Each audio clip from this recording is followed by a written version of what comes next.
Preferences. What are they, and why do we bother with them? Welcome to this thrilling tale. The way preferences are talked about makes them seem complex, but the idea behind them is simple. When it comes down to the two most popular candidates, which one do you prefer? First, the why. I'll talk about voting for your local member in the House of Representatives here, because it's a bit simpler. We also have to vote for the Senate, and I'll come to that later. We have preferences because we only vote in one person, and sometimes the vote for one side or the other is split. Here's a simple example of what I'm talking about. Say you have an electorate and there are three candidates on the ballot: a National, a Liberal, and a Labor. Now say that most of the people there are pretty conservative. Some of those will vote for the Nats and some for the Libs. But everyone on the progressive side only has one option: Labor. That means that the Labor candidate could get more votes even though most people there would prefer either of the other two.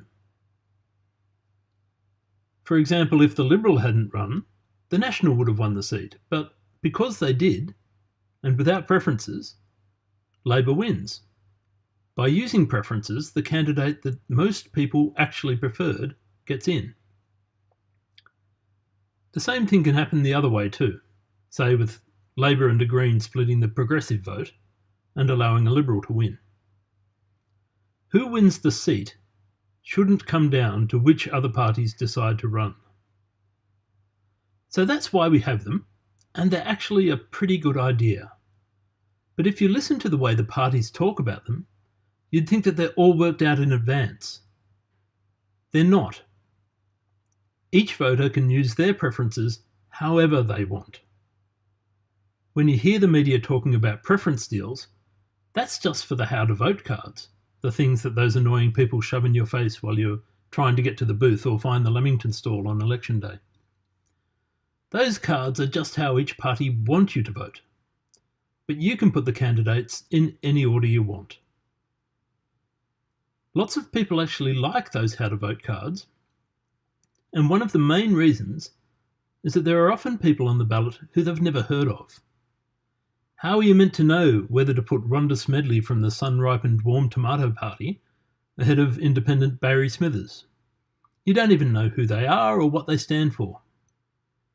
But unless they're really high profile and have a chance of winning, which probably means you have heard of them, it actually doesn't matter. What matters is who you give your vote to, and then whichever of the two most popular candidates you put above the other one. So here's how it works. Again, I'm just talking here about voting for your local member, which is the smaller green ballot paper. I'll come to the Senate, the big white paper, in a moment. When you get your ballot paper, it has all of the candidates on it. Maybe there's 3, maybe there's 10. Preferences work the same way no matter how many there are. To keep it simple, my example has 4. The first thing they do is count the primary votes for each candidate, the people who put a 1 in their box. If someone has more than half the votes, they're the winner because nobody else can get more. But if nobody has half, as in our example, they drop off the party with the fewest votes and distribute their preferences. So here, they drop off the Badger Party and give their votes to the second choice. They're effectively saying, look, the Badgers just aren't popular enough, they can't win. Which of the others do you prefer? Let's say that most of their preferences go to the Walrus Party, but some also go to the others. There's still nobody with half the votes, so they drop off the Otter Party and do the same thing. Now some of these were votes that were originally given to the Badgers, then went to the Otters. Those people have their third preference, but it still counts for 1 full vote. These people probably don't like either of the remaining candidates very much, but they'll also probably prefer one to the other, and they're still getting a say about which one of them wins.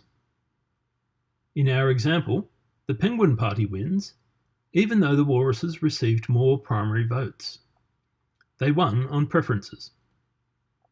As I said earlier, The preference votes count for just as much as the primary votes.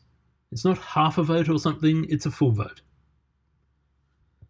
Sometimes you hear people say that a vote for a minor party is a wasted vote. That is utter rubbish.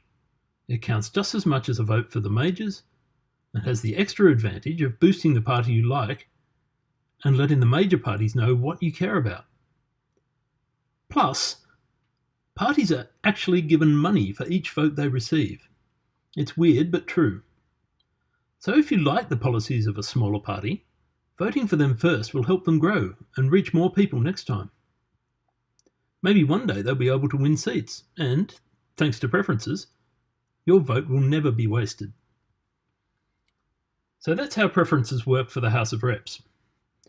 The same principle applies to the Senate, the one on the big white ballot.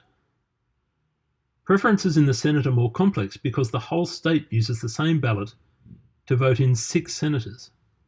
So, here in Queensland, voters in Mount Isa have the same options as voters in Mackay or in Brisbane.